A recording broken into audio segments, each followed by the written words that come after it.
Last time on Pete vs. Wild, Pete punched a cactus without taking any damage. A dungeon is found in the open desert, and a makeshift shelter is built out of compressed sand. This is Pete vs. Wild.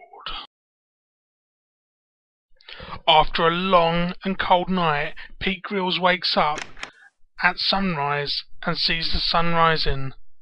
The temperature can heat up really quickly out here in the desert, and Pete will need to be careful on his journey ahead. He still has his 10,000 Minecraft year old bread and some water, so he has some supplies to keep him nourished throughout the day. Pete sets off on his journey, and today the task for Pete is to get to his boat and then set off home. This could be a long and arduous journey, as Pete has to backtrack on the way he came yesterday. This means going past the dungeon, potential water hazards, many cacti, and also the potential for hostile mobs such as creepers and spiders to jump out of the shade and kill him.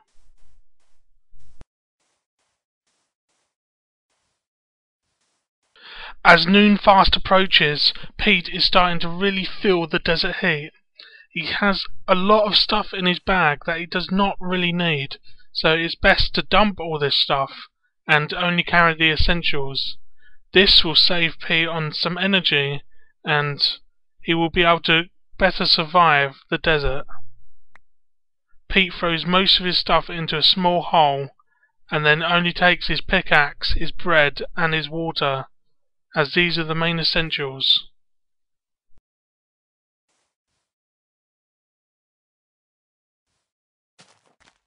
It isn't long before Pete has to drink his water. Pete hasn't drunk much ever since he got to the desert, and becoming dehydrated is fatal out here. So Pete has to take this drink, and this should keep him until he gets home tomorrow. So Pete drinks his drink and sets off on his journey towards his boat. Pete also drops his bucket, as this is unnecessary weight he needs to carry, and also decides to take a lunchtime snack of some bread. This bread is 10,000 years old in Minecraft, but should have the required nutrients still for Pete.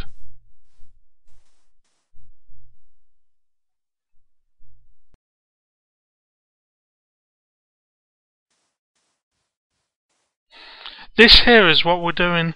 We're building a little shelter. This little shelter will protect me from the midday sun, and well, the midday sun can get over 40 degrees, so having a bit of shade at this time of day is a good thing, as it can save you a lot of body water and help you survive the rest of the journey for the rest of the day. So here in this shade I am a little less hot, and I can survive a bit longer with the body water I have.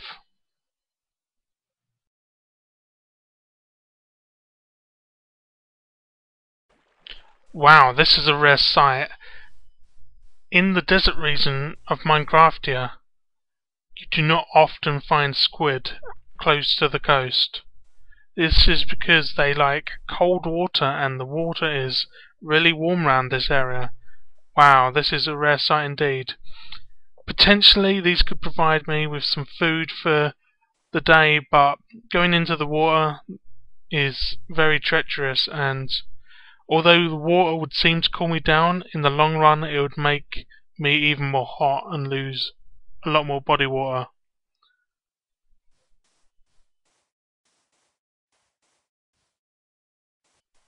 Pete approaches the dungeon which he found on day 1. This dungeon is a zombie spawning dungeon, and luckily last night there was no zombies that came out and attacked Pete, but for safety it's best to fill in some of this area and then flood it with water so the zombies cannot harm in any way anyone. Even though this is out in the desert, someone may come across this at some point. So the first thing Pete's going to try is to fill in this hole with sand. But digging the sand requires a lot of energy, and although he's ate some bread, it's not going to be enough. So the best thing to do, as the water is only blocks away, is to just dig a little canal, and then the water can come flooding in. This still takes energy, but it takes a lot less than if you dug hundreds of blocks of sand.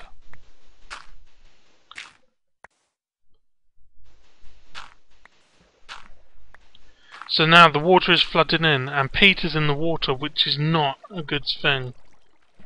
But he's quick to get out, and the water floods the dungeon. Unfortunately, it did not have the required effect, as the water is not deep enough in the dungeon, and to make it deep enough would require probably more effort than digging all the sand. So unfortunately this dungeon will have to stay here like this, and other desert goers are going to have to beware of this dungeon. So Pete gets rid of his remaining sand, as he doesn't want his unnecessary weight, and then he sets about trying to find his boat. So now he's got rid of all his sand, and the sun is closing in, setting, but Pete has arrived at his arrival craft. Pete can now set off home.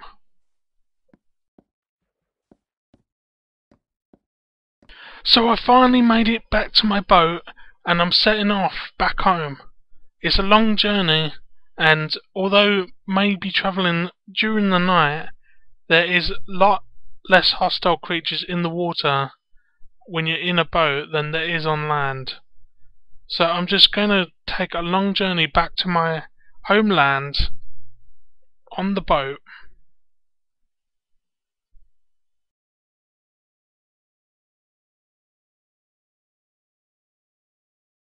As you can see, people, this journey is going to take well into the night, but I should be home by sunrise, and then I can get a good night's sleep and a proper meal.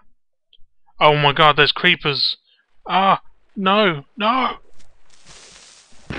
Ah!